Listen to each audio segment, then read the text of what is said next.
So Lee, how did you find your trip? Yeah, a lot of people have asked me that question, and it's pretty hard to encapsulate 3 months of travel in just a few sentences. But if I had to say anything, it would be inefficient, exhausting, and amazing. Usually when I travel, I like to think of myself as a pretty organized person, but this trip really taught me that there's a lot of fun in making it up as you go. And some of the most exciting and memorable experiences that I had were things that I never considered or even thought of when I first traveled.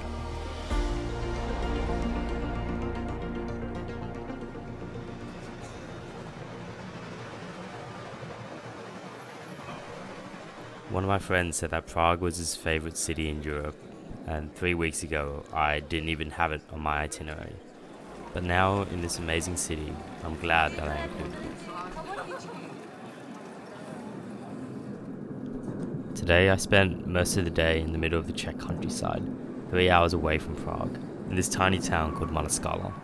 It was foggy and rainy, a literal ghost town, but I was able to still hit up some hikes around the area and fly my drone when the rain stopped. It was a bit scary being out there without a guide, but there's also excitement in pushing myself out of my comfort zone and being rewarded with some beautiful views.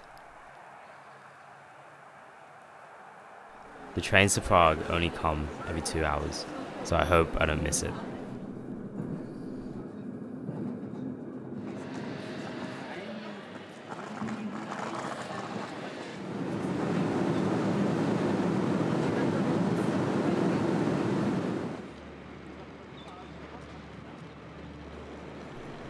It's only been 2 weeks of travelling, but the La Sagrada Familia will be difficult to top. It's unlike anything I've ever seen in my life.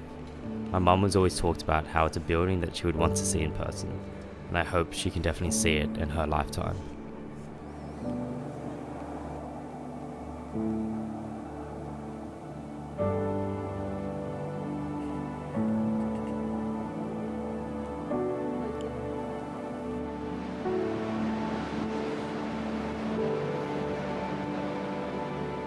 I remember seeing this castle on the background of an old Dell computer, and it's pretty crazy that I'm here now.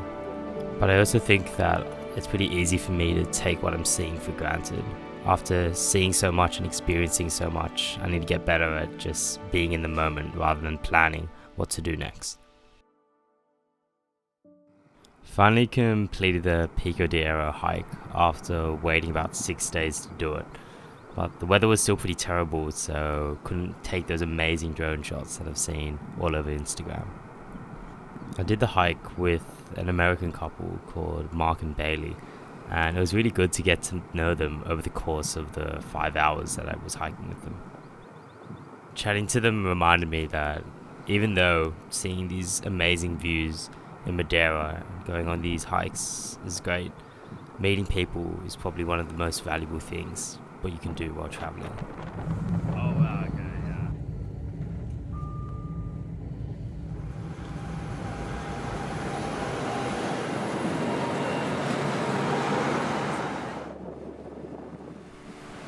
Kind of feel like Ireland's history is just how much the British have screwed them over at every opportunity. But it's been great taking day trips out of Dublin and hearing a bit more about Ireland. And the scenery is breathtaking.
Traveling can be exhausting, and after a few early flights and hikes, I've made it to a wooden cabin in the middle of the Italian Alps, right near the Matterhorn and Mont Blanc.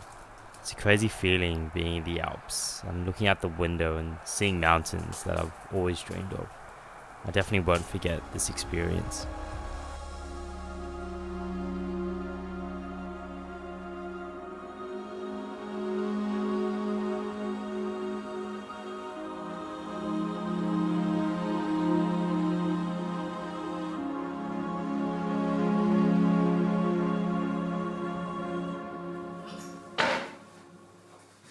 But after a multi-day hike and 2 back-to-back football matches in different countries, it's really nice just to do nothing.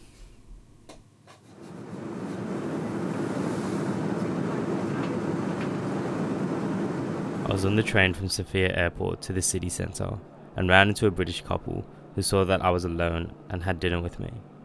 It was a small gesture, but it meant the world to me as a solo traveller in a land as foreign to me as Bulgaria. For them, it was probably a minor inconvenience, but for me, it remains one of the most memorable moments of my travels.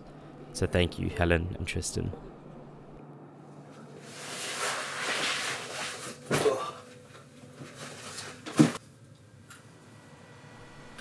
I've always been a bit scared of travelling to an unfamiliar place by myself, but it's actually been really nice.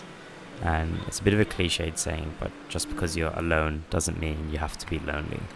And the freedom of solo travel means that I can make plans like booking a 2-night Baltic cruise 4 hours before departure. Solo travel is something that I really look forward to doing a bit more of in the future. While solo travel is nice, sometimes it's still good to just kick back with some of your best mates overseas.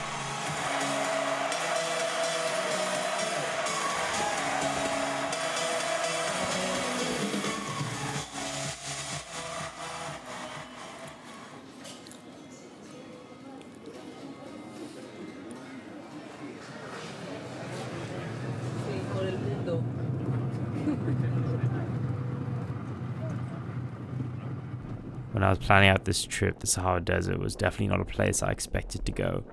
But after 2 flights and 2 car trips, I'm finally here. On the way to Morocco, I was reading a book called The Alchemists, and in the book there's a quote that says, "You don't have to understand the desert.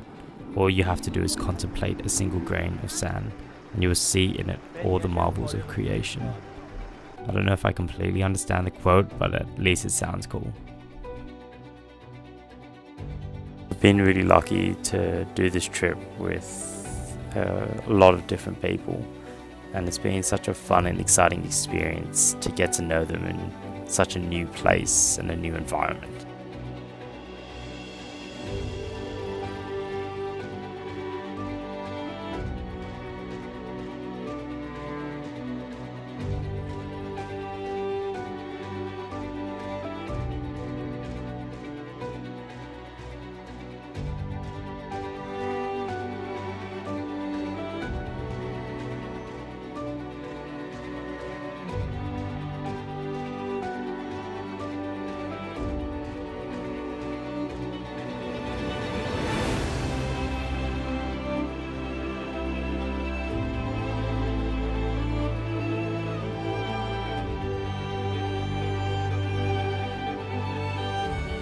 Yo, do you remember that scene in Ice Age?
We finally made it to Iceland, the crowning jewel of this trip, the place that I was most excited to go to. And in typical Icelandic winter fashion, the weather is absolutely terrible.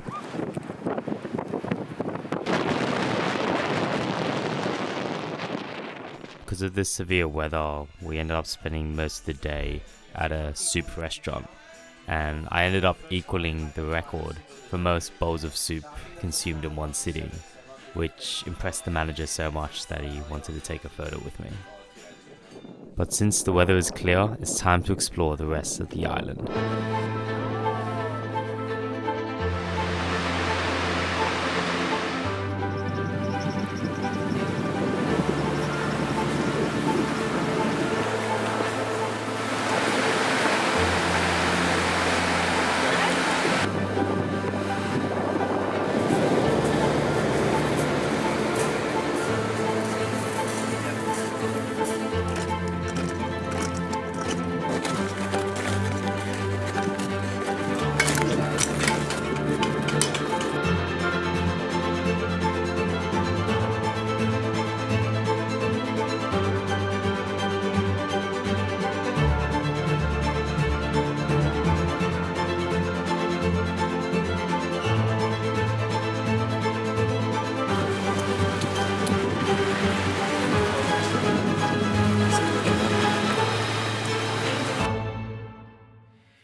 So today just spent most of the day clearing up my bag with the random junk that has accumulated in it for the past 3 months of travel. And as I head to Malaysia, it's going to be sad saying goodbye to the places I've called home over the past 3 months.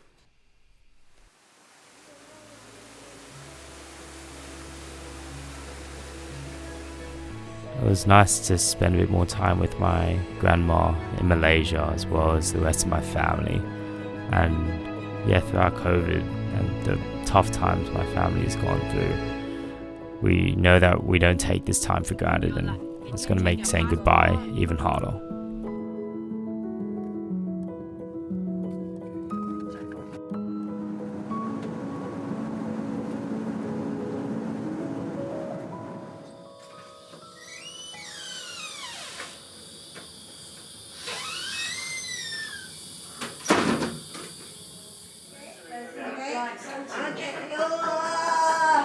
I'll see you soon. Yeah, we see you soon. Yeah, we see you soon, you know. Yeah, I'll see you soon. I'll see you soon.